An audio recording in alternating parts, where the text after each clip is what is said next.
বাংলার মুখ আমি দেখিয়াছি জীবনানন্দ দাশ। বাংলার মুখ আমি দেখিয়াছি, তাই আমি পৃথিবীর রূপ খুঁজিতে যাই না আর।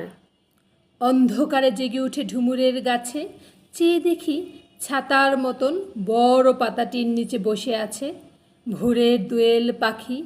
চারিদিকে চেয়ে দেখি পল্লবের স্তূপ, জাম, বট, কাঁঠালের, হিজলের, অশ্বত্থের করে আছে চুপ।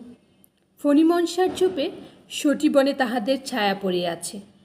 মধুকর ডিঙা থেকে না জানি সে কবে চাঁদচম্পার কাছে এমনই হিজল, বট, তমালের নীল ছায়া বাংলার অপরূপ রূপ দেখেছিল। বেহুলা একদিন ঘাঙরের জলে ভেলা নিয়ে কৃষ্ণা দ্বাদশীর জোছনা যখন মরিয়া গেছে নদীর চড়ায়, সোনালি ধানের পাশে অসংখ্য অশ্বত্থ বট দেখেছিল হায়। শ্যামার নরম গান শুনেছিল একদিন অমরায় গিয়ে, ছিন্ন খঞ্জনার মতো যখন সে নেচেছিল ইন্দ্রের সভায়। বাংলার নদী, মাঠ, ভাটফুল ঘুঙুরের মতো তার কেঁদেছিল পায়।